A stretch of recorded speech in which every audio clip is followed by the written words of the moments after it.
Hi, I'm Arnie Skelton, and each week in this podcast series, I'm going to offer you my top 10 tips on particular topics or themes that might be of interest to you as a teacher or manager, or both.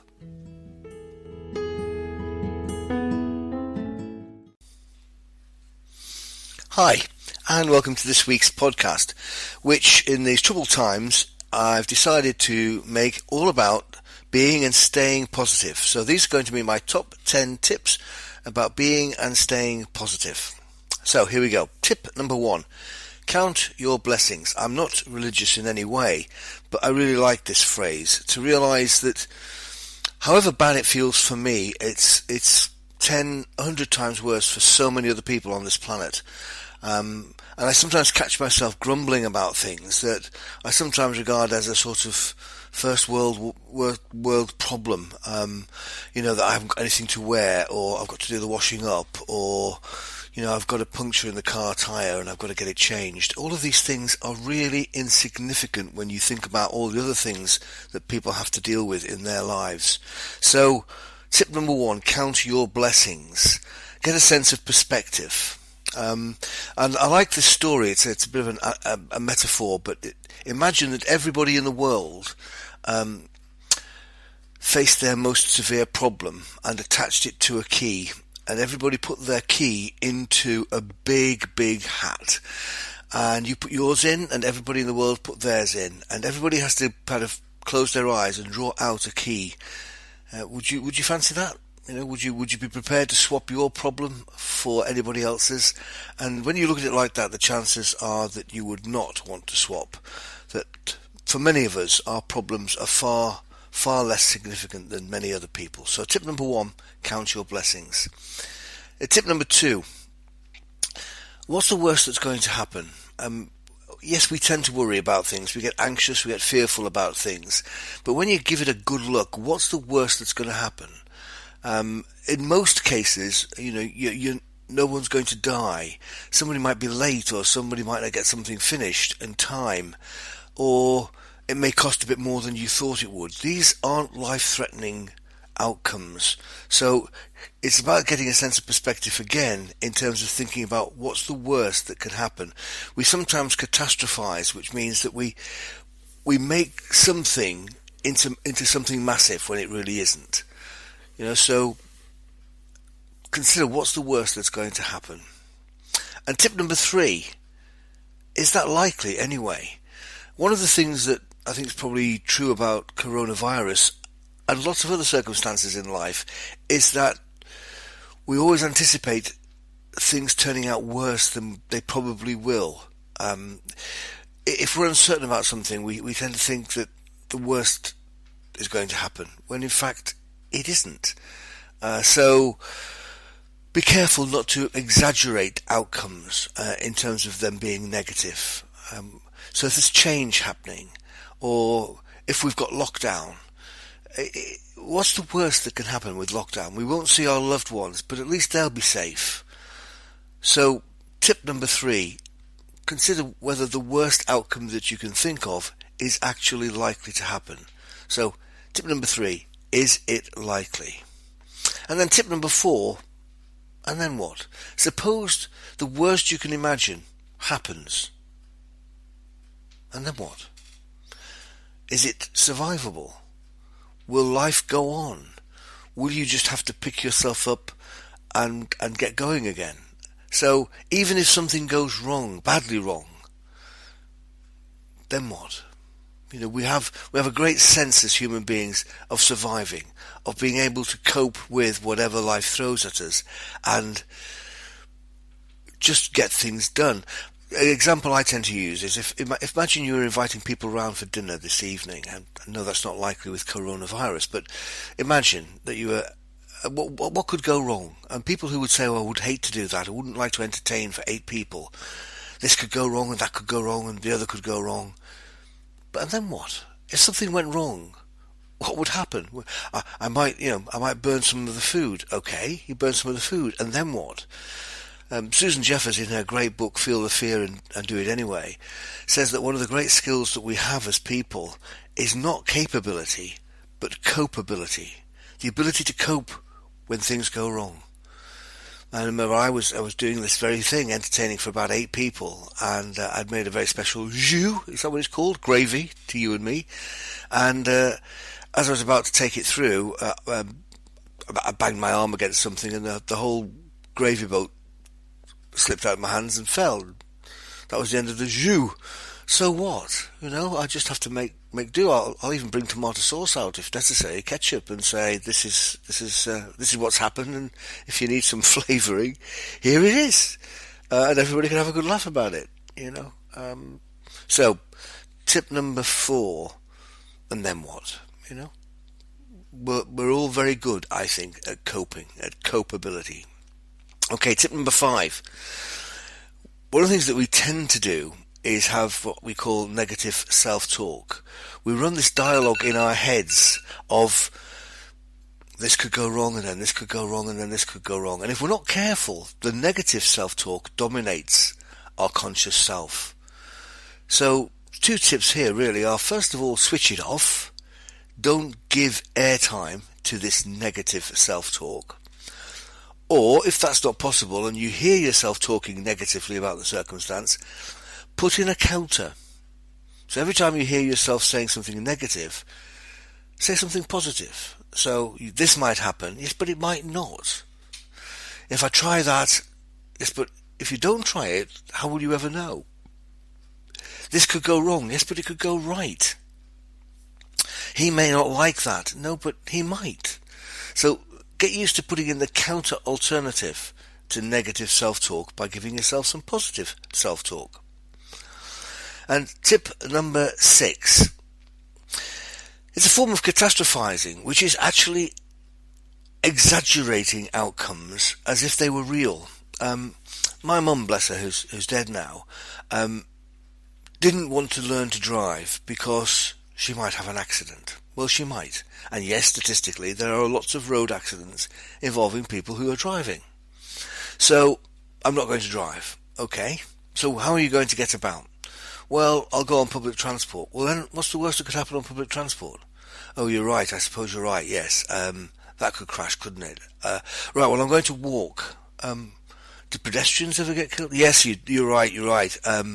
Yes. I'm not going to walk anywhere. So how are you going to get about? I'll get somebody to give me a lift. Well, oh no, I can't do that because they could have an accident too. Well, okay, I'll stay in the house then, forever. Okay. And do accidents happen in home? Oh yeah, some people trip up and fall down the stairs, don't they? Yeah, I'm just not going to move ever again, anywhere. And that's the ridiculous state some people can get themselves into, in that they can anticipate the worst case scenario for every circumstance. They're just trapped into nothing is safe.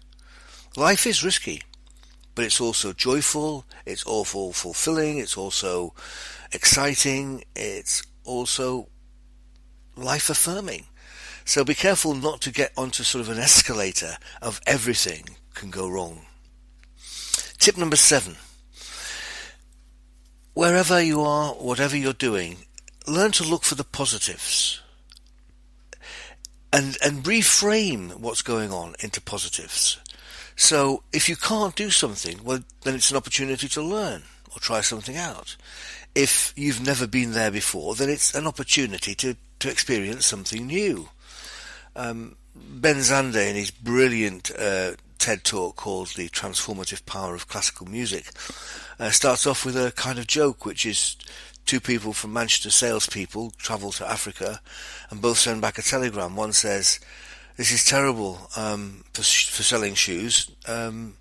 Nobody has any shoes." And more or less at the same time, the other salesperson telegraphs back saying, "Wonderful opportunity here. Nobody wears shoes." It's just a reframe. The situation's the same. There's a whole group of people that don't wear shoes, and some people see that as a disaster for shoe selling, and some people see it as a massive opportunity. So it's how we see things, not how things are, that really matters. Richard Weissman, in his book The Luck Factor, tells the story of imagine you are out and you want to draw some money out of the bank, and these are in the days before there was the hole in the wall, and you go into the the bank and queue up at the counter, and just at that moment there's a robbery of the bank. And in the ensuing robbery, a couple of the bank robbers get out their guns and they start to shoot, and you get hit in the shoulder. Your shoulder blade is smashed with a bullet. And Richard says, would you consider yourself to be lucky or not? And some people say, absolutely not. How can you? Just imagine the one day I go and get some money out of the bank, it's the bank that gets robbed, and then they start shooting, and I'm just unlucky enough to be in the line of fire and my shoulder's wrecked. And other people say, yeah, of course I'm lucky. 2 more inches and that could have gone into my heart. I wouldn't be here telling the story. It's not in a sense what happens to us, is it? It's what we make of what happens to us. So, tip number 7. Look for the positives in life. And tip number 8, surround yourself with positives. Sometimes we are our own worst enemy, not just because of the negative self-talk and the way we see things, but we actually create environments that do nothing to support us.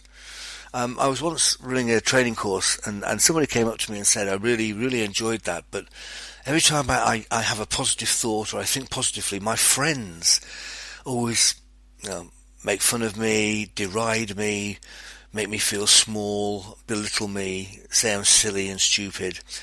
Have you got any advice? And I said, yes, change your friends. Why would friends behave like that, or why would anybody who behaves like that be regarded as a friend?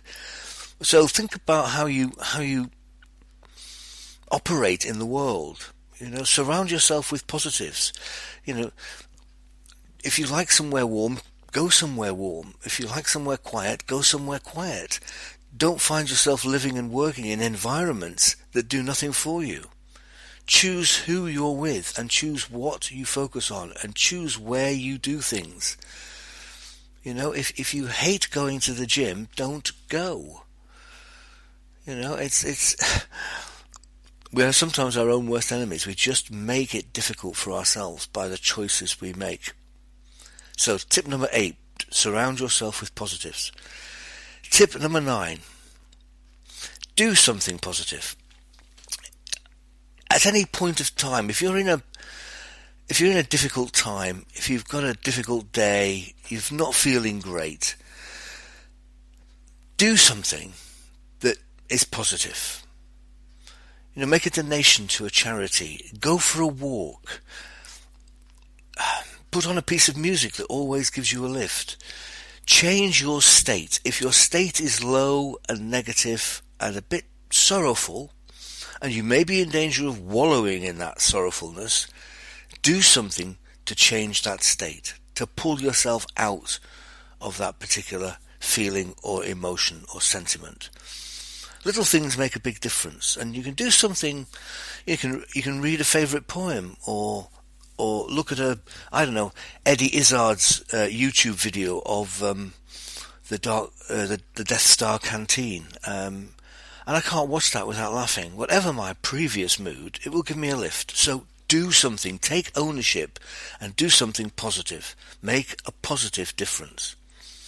And tip number 10, and this probably helps cover all the previous 9, don't blame. Don't blame the environment. Don't blame circumstance. Don't blame the situation. Take some ownership. It's not the world you live in, it's the way you respond to that world. And people who tend to be happier know that. They're not prepared to invest in negativity. They decide to invest in positivity instead. So, tip number 10, stop blaming and take some ownership for how you are and who you are. That's it. Those are my top 10 tips for being and staying positive. Just to recap, tip number 1, count your blessings. Tip number 2, what's the worst that can happen to you? Tip number 3, and is that likely? Tip number 4, and even if the worst happens, what then? Tip number 5, counter your negative self-talk. Tip number 6, avoid catastrophizing so that everything just becomes a problem. Tip number 7, look for the positives in what's going on. Reframe from negative to positive. Tip number 8, surround yourself with positives. Choose who you with and what you do. Tip number 9, if you're feeling a bit low, do something positive. Change your state. And tip number 10, stop blaming. Take some ownership. That's it. Thanks for listening.